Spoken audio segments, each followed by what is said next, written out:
Todo mundo conhece Allan Kardec? Será? Hã? Sei não, hein? Na Europa, vocês conhecem um lugar chamado Gália? Vivia o povo celta. O Allan Kardec é de lá, gente. Ele era druida. Vocês sabem o que é um druida? E Kardec até o Espiritismo. Então Kardec era um druida na Gália. Gália era como chamavam os romanos, uma região da Europa que vai do norte da França até a Irlanda, tá? Lá vive esse povo celta. Esse povo celta, ele tem muita semelhança com o indígena da América, tanto do norte como do sul. Tanto os celtas como o indígena diz que os antepassados dele vieram de algum lugar do Atlântico. Nas lendas, coisa antiga lá da Europa, diz que havia uma passagem por terra, eles chamavam de colinas de Hércules, onde vieram os descendentes do povo celta. E o povo celta vivia mais ou menos como o indígena. Ele vivia em pequenas aldeias. Essas aldeias eram comandadas pelo guerreiro mais experiente da região. No caso do indígena, o cacique, né? Mas a cultura, a espiritualidade, a religiosidade, a medicina do povo, aqui nas Américas é cuidada pelo pajé. E lá no povo celta, quem cuida é o druida. Captaram mais ou menos o que é um druida? Então vamos lá. Eu consultei um vasto material para fazer esse bate-papo com vocês, tá? Inclusive história em quadrinhos, tá? Então, quem fala muito desses druidas aí é o Asterix, o gaulês. Ele faz de uma forma bem humorada, mas ele traz muito da tradição desse povo aí, tá? Allan Kardec era um druida, então, muito conceituado, tá? Entre o povo celta. Para ser druida, ele começava como um bardo. Bardo, nas historinhas do Asterix, é aquele cara que anda com uma lira e ele faz versos e poesias e ele é chamado de chatonix, né? Sempre que vai ter uma festa, amarram ele, tira ele, que ele é muito chato. Isso no Nordeste tem, né? O cantador, ele elogia quem ele gosta e ele desce o sarrafo em quem ele não gosta, né? Então, um druida começava por aí, tá? Depois de um certo tempo, ele começava a se comunicar com os espíritos e, no mínimo, depois de 25 anos de preparo, eles se tornavam druidas, tá? Por que 25 anos? Porque eles precisariam saber de toda a tradição do povo celta, porque essa tradição era passada de ser aquilo, entendeu? Então, era uma tradição oral, eles não usavam escrita, não registravam em livros, tá? Era de escolhido para escolhido, era uma tradição que era passada oralmente, tá? Assim como acontece entre os indígenas, tá? Um pajé mais antigo vai treinando aqueles outros que estão se preparando para ser o próximo pajé e vão passando toda a tradição do povo, todo o conhecimento e a comunicação com os espíritos, tá? Eles tinham grande conhecimento, tá? Eles faziam cura com as plantas, tratavam das forças interiores da terra. Aqui tem o grandão aqui, que era um entregador de menir, né? Menir era uma rocha tipo de um formato de agulha e tinha os dômenes também. Então, com essas rochas aí, eles tinham conhecimentos das linhas de força do planeta. E eles conseguiam controlar a fertilidade dos campos, preparar lugares especiais para comunicação com os espíritos. Um conhecimento que eles tinham que não chegou até nós não, tá? Vírgula.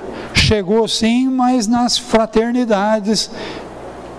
Mas vamos continuar um pouquinho com a história. Vocês vão ver o porquê, depois de toda a perseguição que eles tiveram, então aquilo foi só de iniciado, lembrei. De iniciado para iniciado, tá? Não é para todo mundo esse conhecimento não, tá? Então isso daí acabou descambando nas Rosa Cruz da vida, nos maçonarias, as coisas que tem o segredinho deles, isso vem lá de trás, tá? As rochas, a forma de menir, homens, e conheciam bem os espíritos. Bom, o Carlos Bacelli, no livro Nos Céus da Gália, é um livro psicografado pelo espírito irmão José. Ele diz que Jesus estava programado para vir entre o povo celta, tá? Mas as trevas ficaram sabendo e melaram. Só que melaram, mas tinha o plano B. Então aqueles druidas todos lá, aquele pessoal que estava preparado para receber Jesus no meio do povo celta, desencarnou e reencarnou num cantinho da Palestina lá. Vocês já ouviram falar nos judeus, eram divididos, tá? E nessa divisão do povo judeu tinha uma categoria de judeu que eram os essênios. Os essênios, eles também tinham um conhecimento formidável, eles também ficavam solteiros, se isolavam em grutas, cuidavam da medicina do povo, tinha todas essas características que os druidas tinham, tá? Não se sabe com certeza, a não ser agora em 1947 descobriram uma biblioteca dos essênios em Nag Hammadi. Um pastor com as suas ovelhas se alojou dentro de uma gruta, e dentro dessa gruta ele encontrou jarros com vários pergaminhos. E ele, ignorante que era, não sabia o que era, estava usando aquilo para acender o fogo na casa dele. Passou um historiador, viu que aquilo era documento do primeiro século, tá? Então a igreja não aceita esses documentos que foram descobertos em 1947. Então isso daí é conhecido como evangelhos apócrifos. Está na internet para todo mundo consultar, tá? Então tem vários outros evangelhos que foram muito pouco mexidos, porque os evangelhos original eram... Cada cópia era feita manualmente, cada um, na hora de fazer uma cópia, mudava uma vírgula, um tio, uma ajeitadinha, e esses documentos foram descobertos recentemente, estão muito pouco mexidos, tá? Para vocês terem uma ideia, até o Evangelho de Madalena tem lá, que era tratada como uma prostituta, tá? Mas escreveu o Evangelho, tá? Coisa para ser estudada. Vamos avançar. Depois de uma dura campanha militar, Júlio César, olha as trevas aí, tá? Roma já tinha no plano inicial sido programado para ser um grande avanço da humanidade. Então a primeira forma de democracia era os romanos. Existia o imperador que mandava e desmandava, mas tinha o Senado, que era a representação do povo. Só que o povo que não estava preparado, a ambição subiu e começaram a dominar todo mundo na Europa. Deu no que deu, tá? 58 a 51 a.C., conseguiu submeter as 60 tribos celtas que habitavam a Gália original. E teve início o lento processo de absorção dos derrotados pelos vencedores. O conhecimento era passado de iniciado para iniciado. Não estava nada escrito, aí começou então a se perder todo o conhecimento que esse povo tinha, tá? Política que continuou se prolongando com o sucessor do Império, Otávio Augusto e Tibério Cláudio. Conhecimento druida era passado de iniciado a iniciado sem o uso da linguagem escrita. Passou a ser muito combatido e tornou-se secreto, isso eu já falei. O governador da terra, plano B, vou lá para aquela região da Palestina, lá no Oriente Médio, vou nascer lá. Vocês lembram que não foi fácil também não, tá? Vocês lembram que o chefão lá mandou matar todas as crianças, tá? Porque ele ficou sabendo. Precisou a intervenção dos magos. Lembra dos reis magos, né? Esse pessoal foi lá, deu um dinheirinho para o José, deu todo um apoio, porque sabiam que as trevas estavam agindo, elas não queriam esse reencarne de Jesus não, tá? Não vou me prolongar nessa história, que ela é muito documentada, tá? Vocês vão ter isso nos evangelhos de Marcos, Mateus, Lucas e João. Depois então que Jesus morreu, não vou me prolongar, todo mundo sabe a história de Jesus, viveu 30 e tantos anos, os últimos 3 anos ele deixou todo esse conhecimento, não deixou por escrito também, mas esse pessoal que conviveu com ele escreveu. Graças a Deus, Jesus usava parábolas para passar o conhecimento. E as parábolas não eram compreendidas pelos ignorantões que eram nós que vivíamos naquela época. Então a gente passava a historinha do semeador, a historinha que varreu, que deu pérola para o porco, a gente não entendia direito aquelas histórias e elas se preservaram até hoje, tá? Então hoje, com o conhecimento da ciência, com o desenvolvimento da espiritualidade, dá para ter uma outra interpretação nas historinhas que Jesus deixou, tá? Mexeram, mas não mexeram tanto. Depois que Jesus morreu, então, vocês lembram que o pessoal debandou, ficou receoso, mas Jesus, depois de 3 dias, começou a aparecer no meio do povo, né? Primeiro ele apareceu para Madalena, provavelmente era um espírito não muito bem materializado, porque ele não deixou ela tocar nele, né? Não me toque que eu ainda não fui ao Pai. Mas num segundo momento ele começa a aparecer e ele chega inclusive a dar a chaga da mão para o Tomé por o dedo, né? Então aí ele já estava bem materializado. Mas é interessante vocês estudarem, principalmente esse livro Atos dos Apóstolos, vocês vão ver que o pessoal estava reunido numa sala, tudo fechado, porta fechada, janela fechada, e Jesus aparecia no meio deles. Não bateu na porta, não abriu a porta, aparecia no meio deles. Eles estavam fazendo uma viagem para Emaús e conversando e falando do mestre, como vai ser agora, não sei o que, não sei o que. De repente tinha um cara do lado deles falando com eles. E eles depois percebem que é Jesus. Então, não foi o corpo de Jesus que ressuscitou, tá? Tem que estudar direito isso daí ainda, porque... Mas ele ficou manifestando com esse pessoal um bom tempo aí, e a coisa deu seguimento, tá? Aí, num determinado, mais na frente, ele pega Paulo. Paulo era um doutor da lei, Paulo era um perseguidor dos cristãos, mas Jesus apareceu para Paulo numa viagem que ele estava indo a Damasco para acabar com os cristãos de lá. Jesus apareceu, ele viu a superioridade daquele espírito que se manifestou perante ele, deixou ele até cego, ele caiu de joelho no chão e prostrado, ele falou: Senhor, que queres que eu faça? Então, a partir dali, ele foi para uma cidade no deserto, viver como tecelão.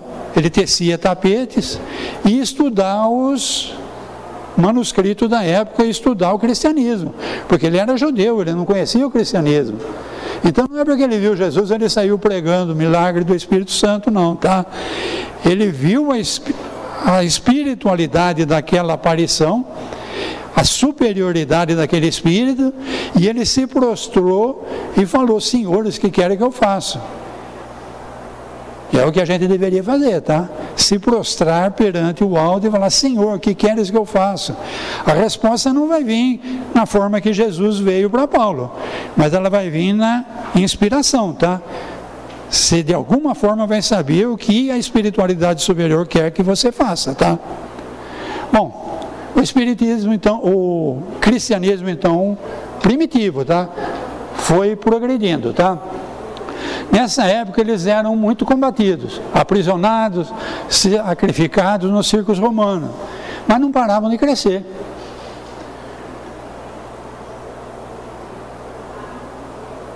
Isso daí foi passando o tempo. Lá pelo ano, no Império de... Como?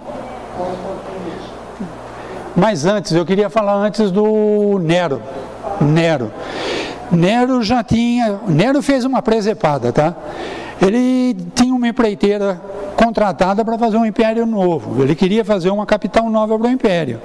Ele já tinha empreiteira contratada, já estava tudo certo. Ia dar para corromper muito, ia dar para livrar muita corrupção, tá? O que ele faz? Incendeia Roma e põe a culpa nos cristãos. Mas isso foi tão ridículo que o próprio povo chegou à conclusão que nem era louco, pô. O que é isso, pô? Os cristãos.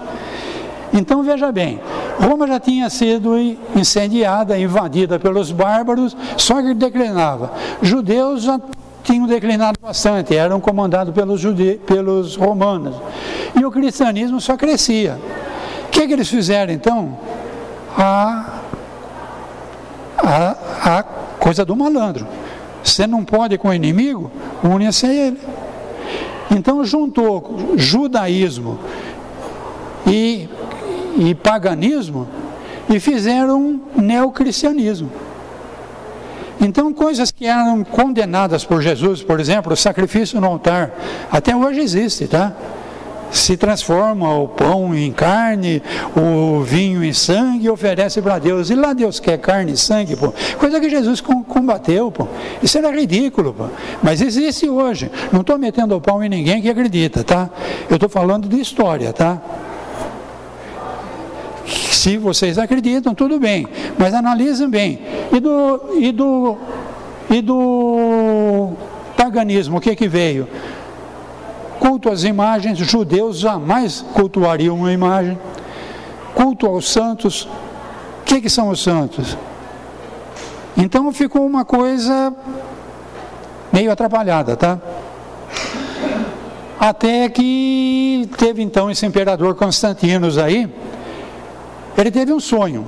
No sonho dele tinha uma cruz muito grande. E no sonho dele foi dito a ele que com esse símbolo vencerás. Queriam dizer para ele que ele deveria implantar o cristianismo.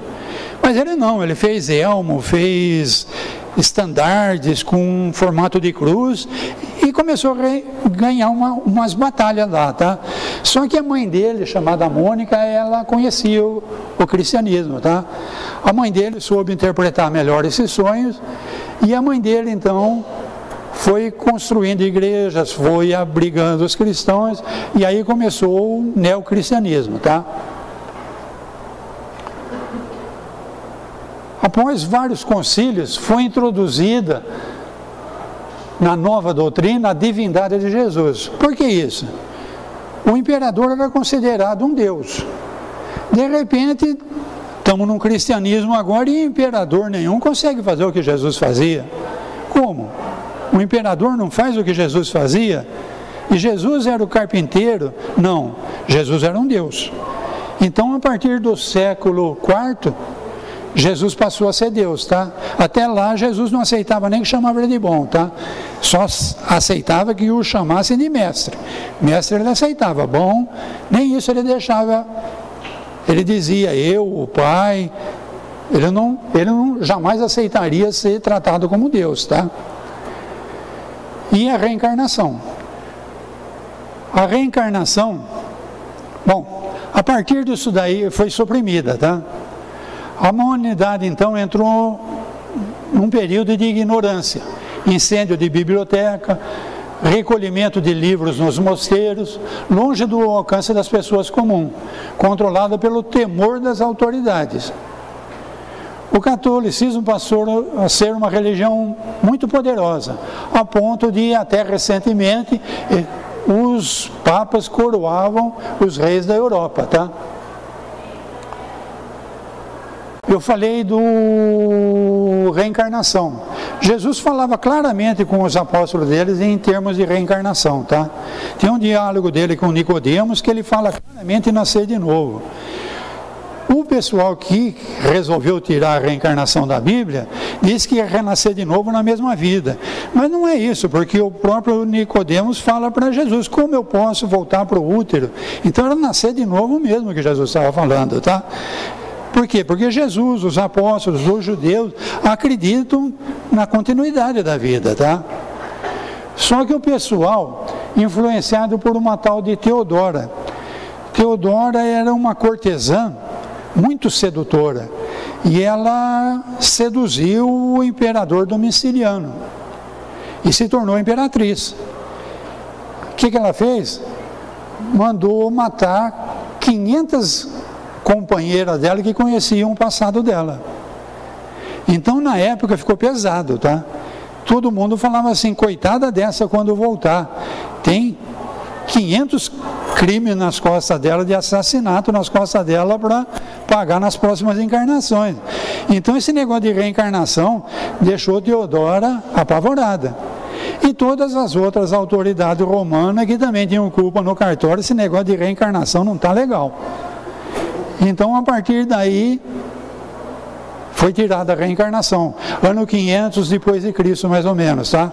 A partir de 500 depois de Cristo, muita coisa que Jesus pregou, muita coisa que nós encontramos no Evangelho, deixaram de fazer sentido, porque foi tirada a reencarnação, que esse povo não gostou da reencarnação, tá? Vamos continuar. Francisco de Assis, 1182 a 1226.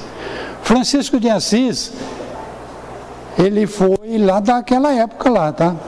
Ele teve reencarnado na época de Jesus. Então a espiritualidade viu que esse neocristianismo aí atingiu um estágio que até o ano 1180 por aí existia indulgências. As autoridades eclesiásticas incentivavam os líderes de uma província, de uma terra, a formar um exército. Esse exército ia para o Oriente Médio, invadia, matava, fazia toda a barbaridade lá, voltava e comprava indulgências e ficavam livres, tá? Até essa época aí. Então o pessoal da espiritualidade resolveu pegar aquele pessoal lá do comecinho do cristianismo e começou a reencarnar. O primeiro então foi Francisco de Assis. Reencarnou em Assis, na Itália, era de uma família muito rica, até o início da sua juventude ele era bom vivant. Só que naquela época, para ser um líder, para ser respeitado, você tinha que ir para a guerra, mostrar a tua valentia, E ele foi. E ele era um espírito que teve na época com Jesus. Jamais ele conseguiria aceitar aquele negócio de guerra, de heroísmo, de matar. Então ele ficou doente e foi um fracasso na guerra, tá? Quando ele voltou transformado, tá? Aí na própria casa dele ele passou a prestar atenção como viviam os empregados do pai dele. O pai dele era um grande comerciante de tecidos, né? E o pessoal ficava no porão ali tingindo, um ambiente pestilento, poluído, todo mundo doente, e ele nunca tinha reparado naquilo tudo, tá? Então quando ele repara naquilo tudo e resolve se transformar, ele foi deserdado pelo pai. Ele teve um sonho também, a espiritualidade também apareceu para ele e falou que ele tinha que restabelecer a igreja. Ele, na inocência dele, no começo da sua mediunidade, viu que lá perto da região onde ele morava tinha uma igreja que estava muito deteriorada. Então ele juntou uns amigos e pedindo esmola, ele começou a construção da reforma da igreja, tá? Ele não tinha entendido bem o recado, mas a espiritualidade dele foi se aperfeiçoando, tá? Ele chegou inclusive a ir a Roma conversar com o Papa. Se vocês já leram o livro Libertação, vocês vão ver lá que o Gregório era um chefão das trevas na cidade estranha. No livro Libertação, diz que Gregório foi chefão lá nas trevas por 700 anos. Até o pessoal do André Luiz ir lá e conseguir convencer ele. Aí você faz uma continha de matemática, 1900 e pouco menos 700, dá 1200. Então era o Papa que Francisco de Assis foi lá conversar com ele, e ele vivia naquele luxo todo, aquela hierarquia do catolicismo. Então esse Papa entendeu o Francisco de Assis, mas permitiu que ele fizesse uma ordem à parte, separada daquela hierarquia poderosíssima e riquíssima do catolicismo, tá? Bom, Francisco de Assis não foi morto na fogueira, tá? John Hus, 1368 a 1415. John Hus, sabe quem foi?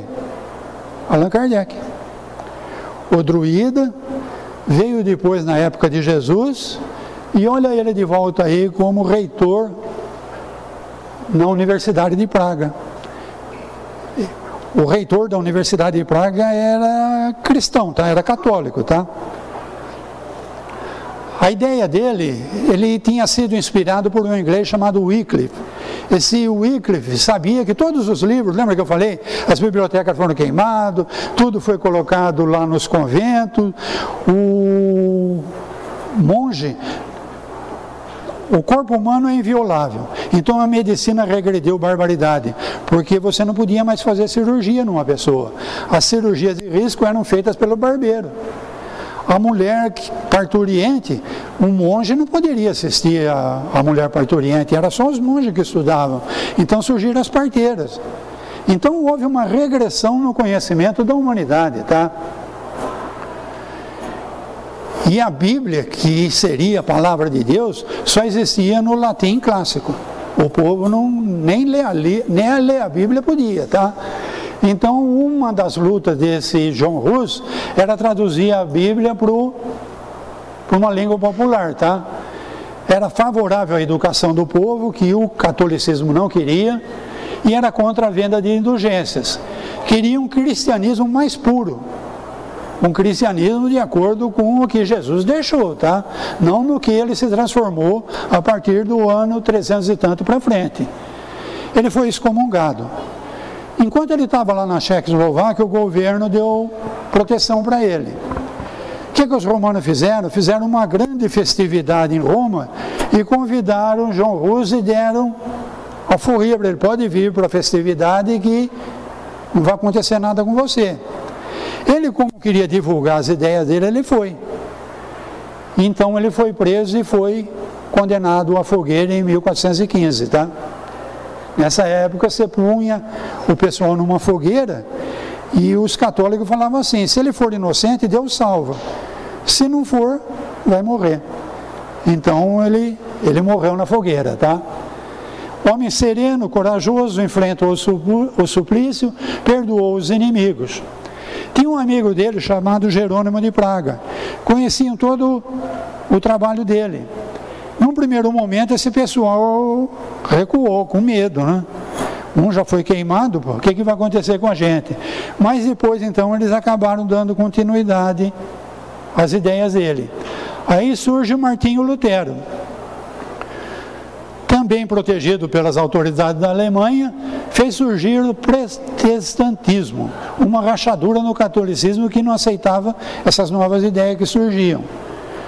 Martinho Lutero também traduziu a Bíblia para o alemão. O povo alemão tem muito da sua cultura baseado nessa Bíblia do Martinho Lutero, tá? Os luteranos existem até hoje. Por que eles existem? Porque a igreja não aceitou essas ideias do Lutero, que era contra a indulgência, contra todas essas ideias do John Hus, do pessoal lá de trás, tá? E aí, quem que vem? 1412 a 1431, Joana d'Arc. Sabe quem era? Joana de Cusa, na época de Jesus. Então, outra que viveu na época de Jesus, Joana de Cusa, ela era bem de vida e ela bancava as despesas do grupo de Jesus, quando Jesus estava pregando, nesses 3 anos. Mas Jesus falou para ela que ela ia com calma, porque ela ainda era casada. E ela tinha... O marido dela não era muito legal não, tá? Ele bebia muito, ele era um cara meio da pesada e Jesus aconselhou ela a continuar nesse casamento até o fim. O marido morreu e ela continuou seguindo o cristianismo então, tá? Ela foi presa, ela e o filho dela, jovem. E os romanos falaram que se ela abjurasse, ela estaria livre. O filho dela implorou de joelho: mãe, abjura que eu não quero morrer.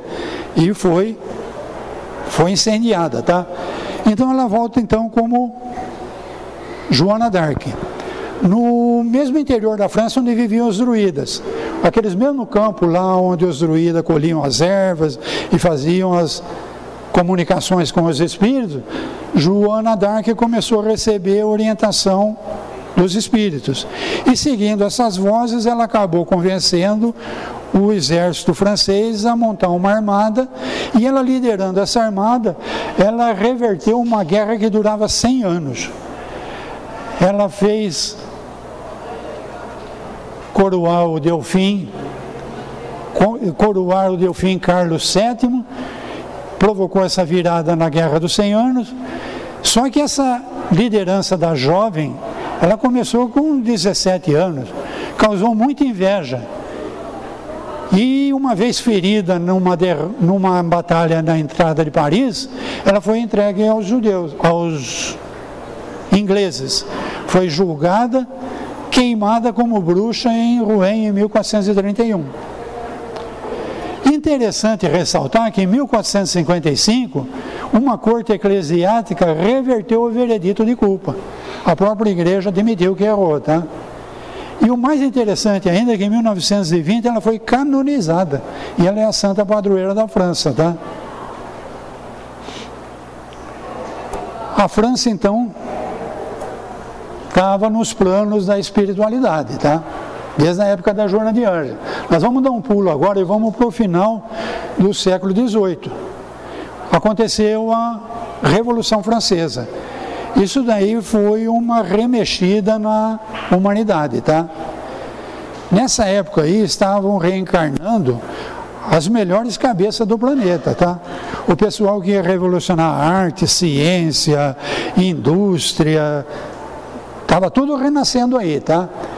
E provavelmente, orientado pela espiritualidade, aconteceu a revolução que tinha como lema liberdade, igualdade, fraternidade. Tudo a ver com o espiritismo, com caridade, né? O lema deles era perfeito, tá? Só que os homens que fizeram a revolução fizeram a guilhotina trabalhar a barbaridade, tá, gente? Uma nova Constituição foi feita, né? O Luiz, a Maria Antonieta foram todos mortos, tá? Aboliu o antigo regime, nacionalizou as terras da igreja, dividiu o país em departamentos governados em assembleias eleitas. Mas isso provocou diversas facções. Então o dono dessa departamento aqui queria mais um pouco daquele departamento lá, e nessa época aí a guilhotina trabalhou barbaridade, tá? Morreu muita gente. Depois de diversas tentativas de administração, não se entendiam de jeito nenhum, foram derrubados por Napoleão em 1799. Napoleão aqui começou a dominar a Europa inteira, tá? A partir daqui. E exército controlando isso, controlando aquilo, pondo gente, parente dele, nos diversos pontos de comando. Napoleão começou a crescer barbaridade. Até 1948. 1948 aconteceu uma outra revolução. Paris era prédios de 2, 3 andares, os ricos viviam em cima, os pobres viviam embaixo. Levava água para os ricos lá, trazia os dejetos e viviam tudo junto ali. O que eles fizeram? Fizeram barricadas em Paris. Aí os ricos não tinham mais como sair de casa. Então foi aí que Napoleão entrou, tá? O Napoleão III. Houve uma nova revolução e ele se tornou imperador novamente. Por quê? Para poder dar um jeito naquilo que Paris tinha se transformado. Então foi criado oficinas, indústrias e na periferia. Tirou o povo do centro de Paris para deixar os ricos em paz, tá? Então com isso ele conseguiu ser imperador novamente. Ele teve um gesto muito significativo aqui. Como eram os papas que coroavam os reis da Europa, no dia da coroação dele, ele tirou a coroa da autoridade eclesiástica e ele mesmo se coroou, como dizendo para a igreja, ó, chega, agora é com a gente, tá? A espiritualidade, então, 1795, reencarna Gabi. Gabi era a que vem ser a futura esposa de Allan Kardec. Muito importante e muito pouco comentada, tá? Ela, filha de um homem muito rico, esse homem, quando era rico, ele tinha uma biblioteca formidável e ela vivia na biblioteca do pai com aqueles ricos exemplares, ricamente encadernados, dando aula para as amiguinhas dela. O pessoal viu que ela tinha então uma tendência muito grande para o estudo, para a pedagogia. O pessoal mudou para Paris para ela ter um estudo melhor. E ela então se tornou poetisa, artista, educadora.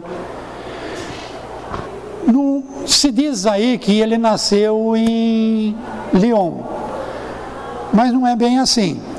A família dele era do interior da França, uma família muito rica, e a mãe dele não estava muito bem na gravidez. Então, como o rico faz aqui no Brasil, manda para uma estação de águas em Lindóia, em não sei aonde, até o fim da gravidez. Então, Lyon era uma estação de águas. E a mãe de Kardec teve Kardec em Lyon, mas Kardec não era de Lyon, tá? Isso tudo se descobriu agora, recentemente, tá? Andaram fazendo pesquisas que ninguém sabia, tá? Bom, 1807, vocês lembram o que aconteceu? Napoleão resolveu entrar em Portugal e pôr alguém dele lá em Portugal. Os reis de Portugal ficaram sabendo, vocês lembram disso? Isso é história, gente. Napoleão olhou no mapa e falou assim: eu vou aqui pelo sul que eu chego mais rápido e já liquido essa fatura aqui. Só que no mapa não dizia que aquela região era muito acidentada.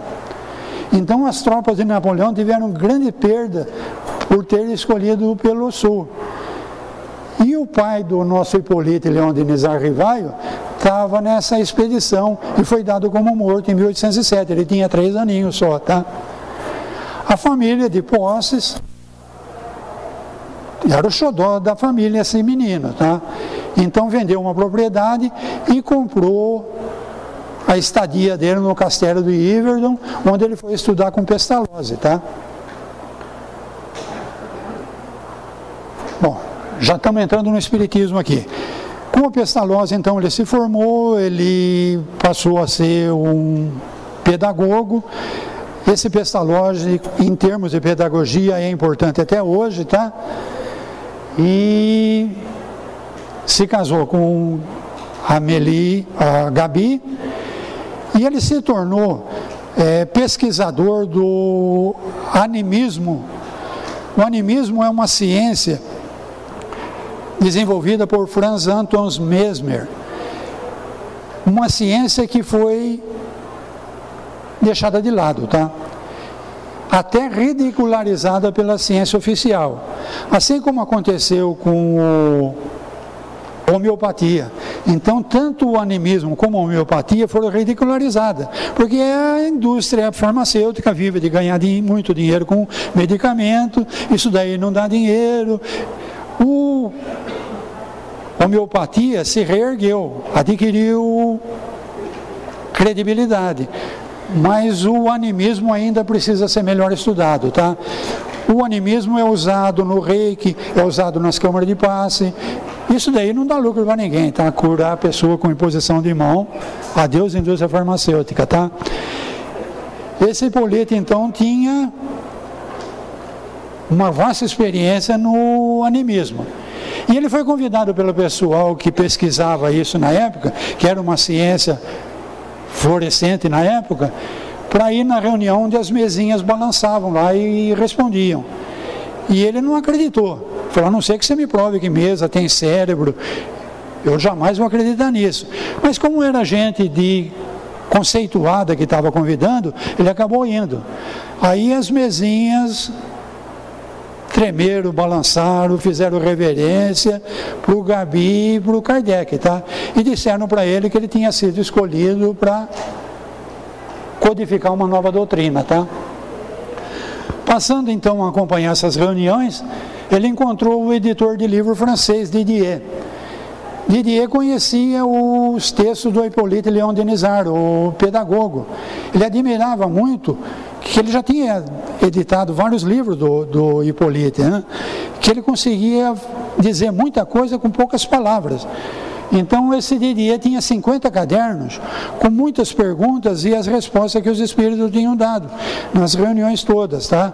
Então passou para o nosso Rivail esses cadernos para ele fazer um livro, tá? Ele recebeu a comunicação do espírito Zéfiro. Zéfiro foi um amigo dele lá no tempo da Gália, também foi um druida daquela época. Esse espírito Zéfiro era o espírito familiar dele, o mentor dele, tá? E numa dessas reuniões ele recebeu o espírito da verdade. Depois, pesquisando, se percebeu que o espírito da verdade é o chefe de uma equipe de espírito que tinha essa missão de trazer o espiritismo para nós, tá? Eu estou atrasado. 1857, então, é lançado o primeiro livro dos Espíritos. A primeira edição veio com 500 questões e as respostas. Mas numa segunda edição foi aumentado para 1019 perguntas e a resposta dos Espíritos de alta categoria, tá? É um livro formidável, pode ser consultado como uma enciclopédia, tem de tudo ali, tá? Em 1859 ele lançou um pequeno livro que é o Espiritismo. Esse livro, em 1858, ele lançou a Revista Espírita. Revista Espírita você assinava, e mesmo você morando aqui no Brasil, você recebia mensalmente uma revista pelo correio. Nessa revista ele publicava toda a repercussão que estava tendo aquela doutrina dos Espíritos. Então, as experiências que eles estavam fazendo, as comunicações que ele tinha na Sociedade de Paris, é formidável, tá? Esses livros, eles estão sendo editados, cada 12 livros, um ano, é um livro, tá?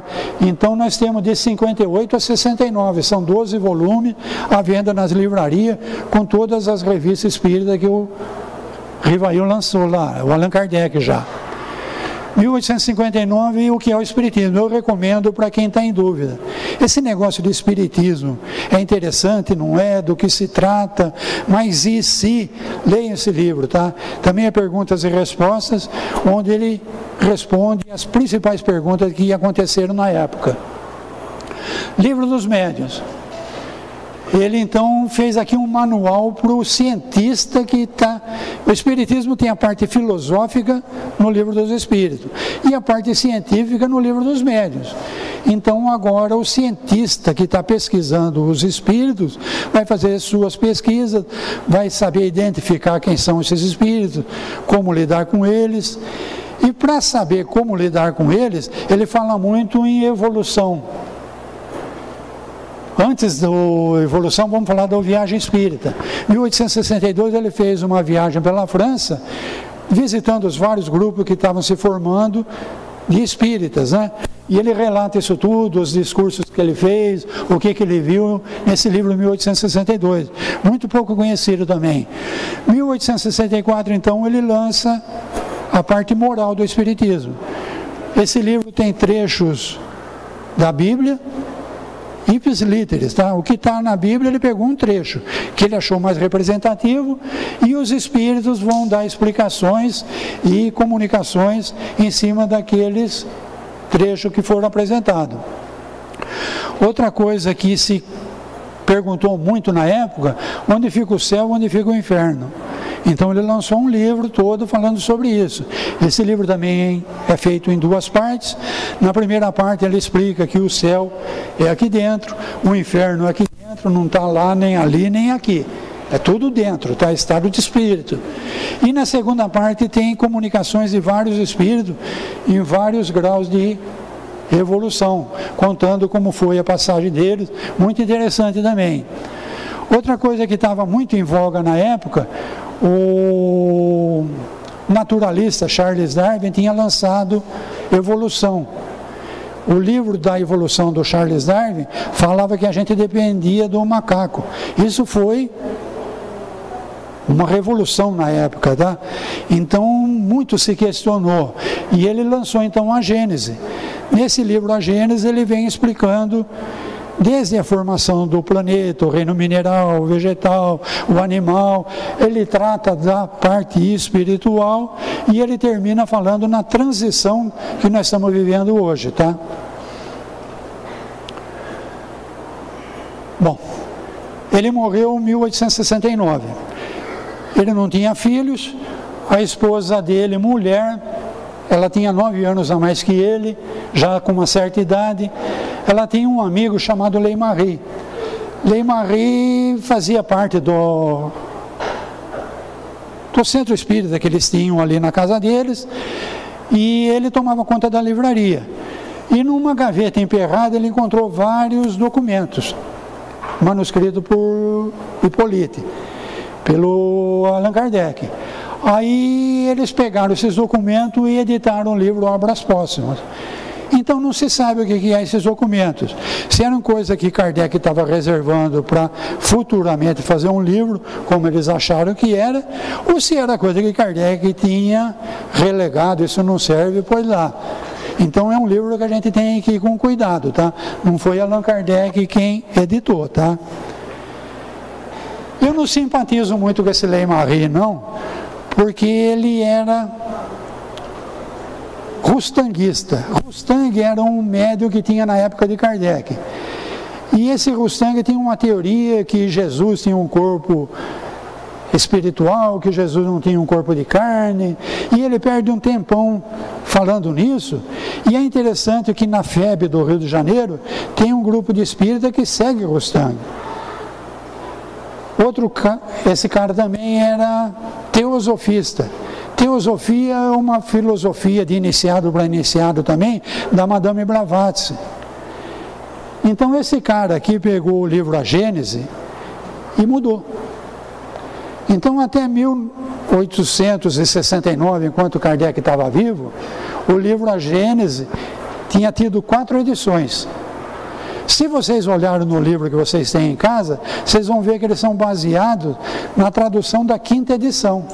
E a 5ª edição foi modificada por Lei-Marie. Algumas coisas ele tirou, algumas coisas ele acrescentou. Recentemente a Leal lançou um livro com uma tradução baseada na 1ª edição. Eu estou seguindo essa tradução nos nossos estudos aqui na casa para ver o que foi mudado e tentar entender por que esse cara mudou, tá? Eu acho isso não se faz, isso é horrível, isso é um crime. O cara morto deixou um livro, você pega e modifica e fala que foi ele mesmo que mudou? Então eu sou completamente contra a Lei-Marie, tá? O Espiritismo, então, depois de Kardec, prosseguiu. Nós tínhamos obra de Camille Flammarion, Ernesto Bozano, Gabriel Delaine, Leon Denis. No Brasil, nós pudemos contar com Bezerra de Menezes, Divaldo Franco e o Chico Xavier, tá? Chico Xavier deixou 400 livros que dão upgrade na doutrina espírita, tá? Então, muita coisa que não está revelado foi trazido ao lume pelo Chico Xavier, tá?